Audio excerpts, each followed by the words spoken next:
Democratic आज़ाद party का गठन हुआ, तब से मैं कहूँगा कि मुझे, विशेषकर मुझे पहली बार फॉर्मल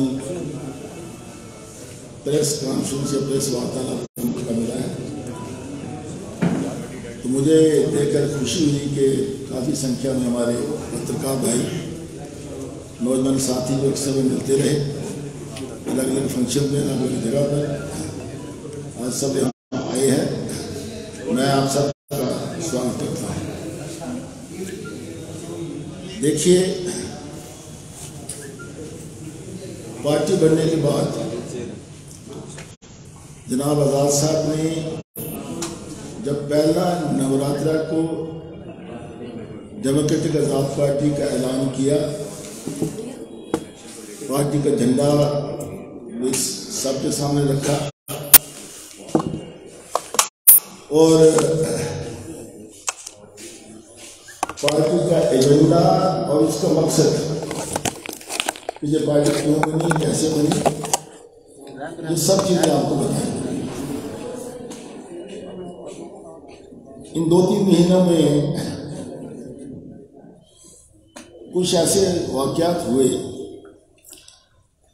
जो कल्मिनेट हुए 2 दिन पहले, जिसमें हमें हमारी लीडरशिप जो पार्टी की है, उस लीडरशिप को कुछ साथियों को गुड बाय कहना पड़ा। और उस समय भी जब हमने इसका फैसला लिया, तो तब भी हमें प्रेस के साथियों से मिलने का मौका मिला और हमने 2 लाइन में इस बात को बताया कि इन साथियों को हमने अलग इसलिए किया है कि इनकी गतिविधियां, इनकी जो वर्किंग थी, इनका जो तरीकाकार था, वो पार्टी के हक में नहीं था, इसलिए फैसला लिया गया और उनको पार्टी से निष्कासित किया गया। अब प्रश्न उठता है कि आज कुछ मीडिया के माध्यम से कुछ बातें हमारे सामने आई हैं और उसमें कई बातों में जिक्र किया गया। पहले तो मैं ये बताना चाहता हूँ कि आपको पता है कि जब कांग्रेस में थे हम, तो 3 साल तक कांग्रेस में एक संघर्ष चलता रहा और वो संघर्ष आज़ाद साहब ने उसको लीड नहीं किया। वो संघर्ष लीड करते थे हमारे वो नेता जिन्होंने आज प्रेस कॉन्फ्रेंस की और प्रेस में बात करी है, और उन नेताओं की वजह से ही मैं समझता हूँ कि शायद ये पार्टी वजूद में आई। आपको पता है कि उस दौरान जब हम कांग्रेस में थे, 3 साल एक बहुत बड़ा ग्रुप था जिसको लीड कर रहे थे लोकल लेवल पर, स्थानीय सतह पर, वही नेता जिन्होंने आज कुछ बातें करी हैं। और उन्होंने बावजूद इसके कि आज़ाद साहब ने बार बार ये कहा कि आप कांग्रेस को मजबूत करें, कांग्रेस की मीटिंग को बाइकाट ना करें, तो ये सारी बातें उस समय उन्होंने करी, लेकिन उन्होंने ही एक इतनी मीटिंग, लगभग 20-30-40 मीटिंग हुई, दिल्ली में हुई, यहाँ हुई, और उन्होंने ये कहा कि अब कोई अल्टरनेटिव नहीं रहा क्योंकि कांग्रेस में हमारी कोई कदर नहीं है, इसलिए आज़ाद साहब एक अलग पार्टी बनाइए, क्षेत्रीय पार्टी बनाइए और हम उस पार्टी में काम करेंगे, आपकी लीडरशिप में काम करेंगे, रियासत के लोगों के लिए काम करेंगे। ये सारा उन्हीं का एजेंडा था। दूसरी बात मैं ये कहना चाहता हूँ कि उसमें ये भी कहा गया कुछ गोल तरीके से कहा गया कि अगर किसी को जब पार्टी बनानी है तो जाना है तो वो सीधा बीजेपी में जाए। तो मैं ये कहना चाहता हूँ, 2-3 प्रश्न है मेरे सामने, इस समय आपके सामने मैं रखना चाहता हूँ। आज़ाद साहब ने कहाँ जाना है, हमें सेकुलर सोच के साथ जाना है। मैं उनसे पूछना चाहता हूँ कि उन्होंने कितनी बार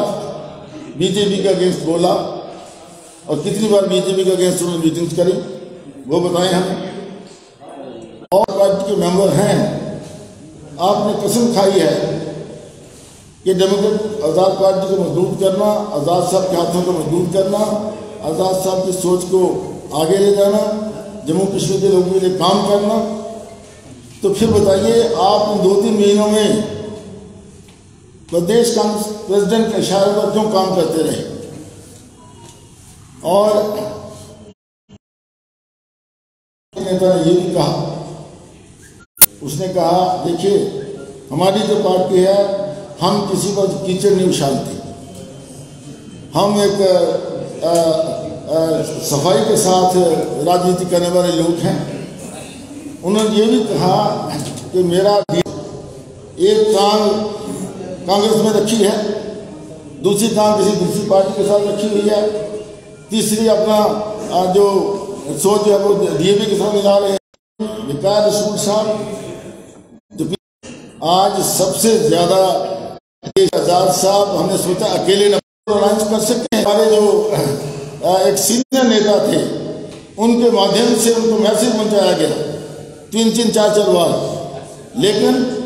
उन्होंने उस मैसेज से बिल्कुल बेरुखी कर दी। तो इससे बड़ा नोटिस क्या हो सकता है?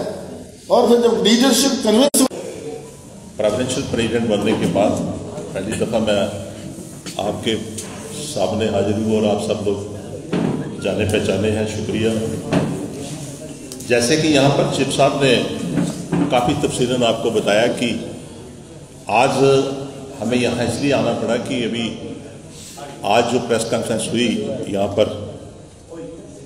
श्री ताराचंद जी की लीडरशिप में, और बहुत सी कुछ ऐसी बातें थी जिसका उन्होंने डायरेक्टली इनडायरेक्टली जो हमारे डीएपी के चेयरमैन हैं उनके ऊपर हिट किया और डीएपी की पार्टी के ऊपर हिट किया। जैसे यहाँ पर जिक्र हुआ कि ये जो इन पार्टी जिस वक्त कांग्रेस पार्टी के अंदर जो फाइट थी उसमें जो लीड कर रहे थे, जो हमारे लीडर थे वो श्री ताराचंद जी थे। और यहाँ तक श्री ताराचंद जी का तलन था क्योंकि वो हमसे सीनियर थे लीडर, एक्स डिप्टी सीएम, और हम उनके पीछे थे। और 3 साल से जो लड़ाई थी, शायद आपको अगर उसका प्रूफ चाहिए होगा वो भी हम दे देंगे, क्योंकि कुछ बातें आपके पास होनी चाहिए जिससे कि आपको लगे कि ये जो लड़ाई थी, ये लड़ाई जो थी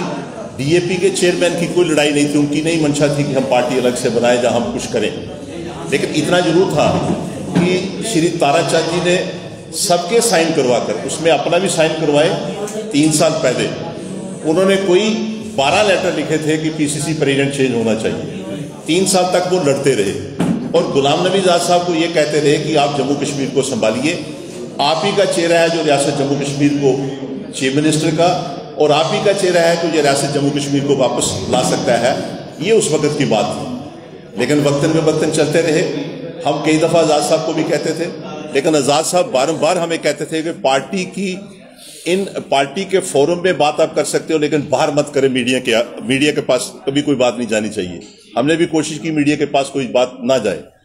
लेकिन 3 साल की लड़ाई के अंदर कई दफा ऐसे मौके आए कि जिस वक्त हम सब लोग इकट्ठे बैठते थे, उसमें जो मौजूदा पीसीसी प्रेसिडेंट है वो भी हमारे साथ थे, जैसे यहाँ जिक्र हुआ वकार रसूल जी। और कई दफा ऐसी बात कहते थे, आज़ाद साहब के खिलाफ भी बात की जाती थी कि आज़ाद साहब कोई फैसला नहीं ले रहे हैं, और खासकर वकार रसूल जी तो बड़े खुलकर कई बातें कहते थे। और यहाँ तक भी उन्होंने कहा, जैसे यहाँ जिक्र हुआ, कि अगर राहुल जी जहाँ आएंगे उनको इतना गुस्सा था कि वो कहते थे मैं उनको गलमे से भी पकड़ लूंगा, यहाँ तक भी बात की थी। तो यहाँ तक 3 साल की लड़ाई थी। 3 साल के बाद जिस वक्त हालात चेंज हुए, पीसीसी प्रेसिडेंट चेंज हुए, हालांकि जब पीसीसी प्रेसिडेंट भी बनाना था तो मैं जहां तक समझता हूं कि उस वक्त भी श्री ताराचंद जी का एक रोल था कि जो पीसीसी प्रेसिडेंट है, चाहे वो जूनियर है, लेकिन पीसीसी प्रेसिडेंट इसको बनाना चाहिए, क्योंकि उनके लिंक्स और उनके साथ अच्छी इंटीमेसी थी, वो भी शायद आपको मालूम होगा। लेकिन खैर जिस वक्त पीसीसी प्रेसिडेंट बने और उसके बाद हालात चेंज हो गए, क्योंकि हम बेशक कहें कि आजाद साहब यहाँ आए, लेकिन आजाद साहब के दिलों में जम्मू कश्मीर की जो जुटी है, लोगों का जो प्यार है, वो हमने उस वक्त देखा था 5 अगस्त 2019 में, जब उन्होंने बोला था कि रियासत जम्मू कश्मीर के जो टुकड़े हुए हैं वो आप सब लोग जानते हैं। और साथ साथ में ये भी आम जनता जानती है कि जिस जोशो खरोश के साथ, जिस ताकत के साथ उन्होंने बीजेपी के होम मिनिस्टर को कहा था कि आपने सत्यानाश कर दिया इस स्टेट का, आपने टुकड़े टुकड़े कर दिए। कोई भी ऐसी स्टेट जो कभी आज तक स्टेट से झूठी नहीं बनी, झूठी से स्टेट बनती है, ये बातें उस वक्त कही थी। मैं उन बातों पे नहीं जाऊंगा, ये आप सब जानते हैं कि कितना उन्होंने बीजेपी के अगेंस्ट कहा था। लेकिन फिर भी जिस वक्त हम सब ने प्रेशर डाला आजाद साहब को कि आपको जम्मू कश्मीर में आना चाहिए, उनकी भी एक, जैसे आपने सुना है पिछली दफा जब पार्टी बनी तो उन्होंने कहा कि स्टेट हुड हमें वापस लेनी है, जमीनों के इशू पे था, बेरोजगारी के इशू पे था, ये सारे इशू थे। हम सब लोग आजाद साहब से फाइट करते थे कि आप किसी ना किसी ढंग से, चाहे पार्टी बेस पे आइए, चाहे जहां पार्टी के अलावा आइए। एक स्टेज ऐसी आई, ये लोग सब बैठे हुए थे, इन्होंने खुद कहा कि सब हम इसमें जितना भी आजाद साहब ने कहा कि मेरे पास शायद फाइनेंशियली पोजीशन ऐसी नहीं है कि मैं यहां पर पार्टी बनाकर चलूं, लेकिन इन्होंने सारी उनको पूरा कहा कि हम पैसों का भी बंदोबस्त करेंगे, जो भी इसमें बर्डन होगा वो हम झेलेंगे और उसमें आप पार्टी बनाइए। तो खैर आपके सामने है, आजाद साहब ने जब फैसला किया, क्योंकि हमारे कहने पे भी आजाद साहब का फैसला था, इनके कहने भी था, हालांकि सबसे ज्यादा रोल इनका था, लेकिन उसके साथ साथ लोगों के प्रति भी आजाद साहब का था। जैसे 5 अगस्त 2019 में कहा कि रियासत जम्मू कश्मीर को अगर वापस किसी तरीके से लाना है तो यहाँ वापस उस फाइट के लिए यहाँ पर आए, वो आप सब लोगों को मालूम है। रही बात जहां तक 3 साल के बाद जब डीएपी पार्टी बनी, हम सब ने, ये लोग भी आपने देखा कि प्रेस कॉन्फ्रेंस में बढ़ चढ़ कर सबने हिस्सा लिया, उसमें किसी के दिल में ये नहीं था कि हमने आगे कैसे बढ़ना है या कैसे इसमें कोई त्रुटियां थी, लेकिन कहीं ना कहीं शकूक था। मैं यहां तक समझता हूं कि जो आज प्रेस कॉन्फ्रेंस हुई, जैसे उन्होंने बातें कही, आपने भी सुनी, उन्हीं की बातों का अगर आप सारा निचोड़ निकालें, कथनी और करनी में फर्क था, उनकी कथनी और करनी में। मैं कई दफा हंसता हूं, वो डोगरी में कहते हैं ना सुखेदा साहब थे लैन देता थे, ना इथे लैन दिया थे, ना उनकी कथनी और करनी में ये फर्क था कि जब उन्होंने यहां पर हमारे साथ ज्वाइन किया, इन 4 महीनों के अंदर, जैसे यहां जिक्र हुआ कि आजाद साहब ने काफी कोशिश की कि हम किस तरीके से